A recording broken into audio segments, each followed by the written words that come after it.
Hey there, Trailblazers, I hope you guys are all doing well.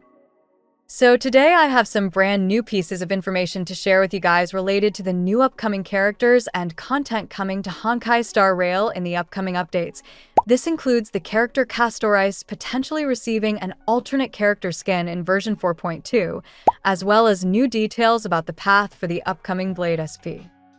Now, before we get into everything, just keep in mind that this information is based on early reports and unofficial sources, so none of this is officially confirmed yet, and things can absolutely change.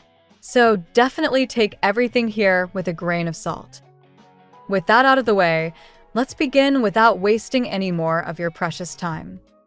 Starting off with the info about the new CASTORICE skin. According to recent information, there are early indications that CASTORICE may be getting a character skin in version 4.2, which is actually pretty interesting for a couple of reasons.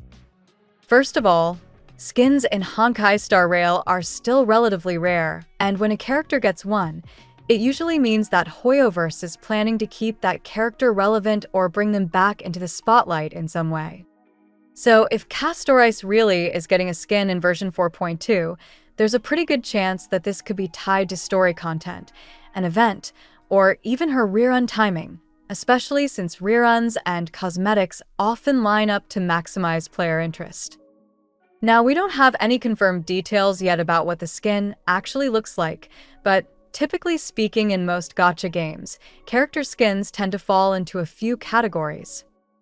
Sometimes they're alternate outfits tied to lore or story progression, which can give more depth to the character's background. Other times they're more event-themed or stylistic changes, where the design is meant to match a specific theme or celebration happening in that version. And then occasionally, we get special 5-star rarity skins that are just meant to be premium cosmetic upgrades with more detailed effects, animations, or visual polish compared to the base design. So depending on which direction they go with CASTORICE, this could either be something that expands her character thematically, or just a straight-up visual upgrade for players who already enjoy using her. Another important thing to consider here is how this might affect her value in the meta. Whenever a character gets renewed attention through something like a skin, it often leads to more players revisiting their builds, experimenting with new teams, or even pulling for them during reruns if they missed them the first time. So even though a skin doesn't directly change gameplay, it can still have an indirect impact on how frequently a character is used. Now, moving on from CASTORICE, let's talk about the second topic for this video, which is the potential in-game path for the upcoming SP version for Blade. We've already known for a while that Blade is getting an alternate version, but now we have new information regarding what path this version of Blade is expected to follow. Based on the latest details, Blade SP is currently expected to be a Nihility path unit, which, not gonna lie, is pretty fitting with Blade's personality. Now, at first glance, that might sound like he's shifting into more of a support or debuff role, but if you actually look at the current Nihility roster, that's not always how this path works. Because when you look at characters like Acheron, for example, she's a Nihility unit but functions as a top-tier main damage dealer, with her entire kit built around stacking debuffs and then converting that into massive burst damage. And then you've got characters like Kafka and Hizelins, who are also Nihility, but instead of traditional burst damage, they act as damage over time focused carries, constantly stacking effects that deal damage every turn. So the important thing to understand here is that Nihility isn't just a support path anymore.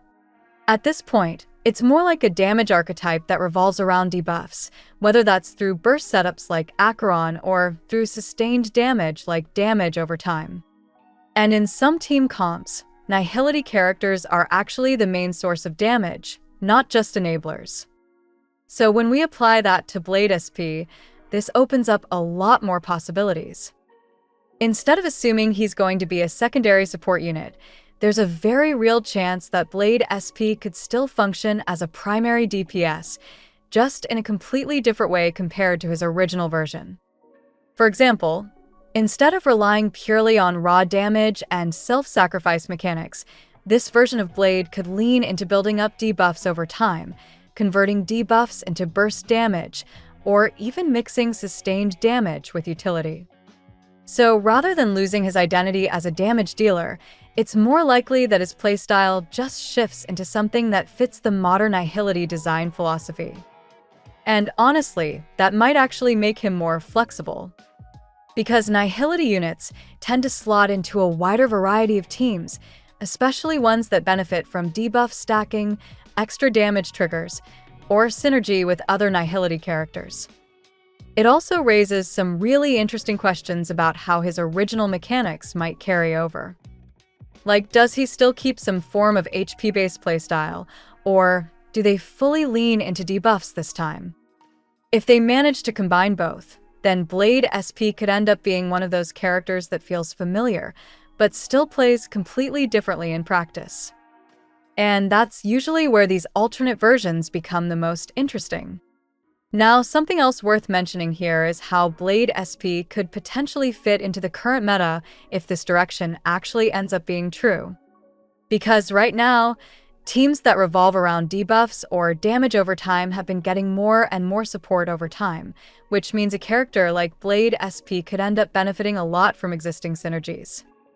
For example, if his kit allows him to apply consistent debuffs while still dealing strong personal damage, he could fit into teams that already rely on stacking effects, while also acting as a core damage dealer himself. And if they decide to give him some kind of scaling that rewards enemies having multiple debuffs, similar to how other Nihility units function, then that could push him even further into that main DPS role. At the same time, there's also the possibility that he ends up being more of a hybrid unit, where he doesn't fully replace a traditional carry, but instead amplifies the entire team's damage while still contributing a significant amount himself. And honestly, that kind of flexibility is usually what makes characters age really well over time because they're not locked into just one specific role. Now, when you look at both of these updates together, there's actually a bigger picture starting to form. On one side, you have CASTORICE potentially getting a skin, which shows that older characters are still being supported and revisited. And on the other side, you have Blade SP shifting into Nihility, but in a way that still leaves room for him to be a main damage dealer depending on how his kit is designed. So instead of just being a simple role change, this could actually be another example of how Hoyoverse is evolving the way paths work in general.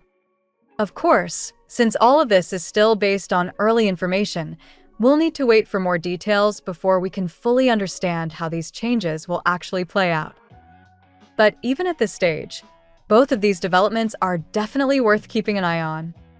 That's pretty much everything I wanted to cover in this video. If you found this helpful, feel free to leave a like, and don't forget to subscribe for more Honkai Star Rail updates and analysis. And with that being said, I'll see you guys in the next video.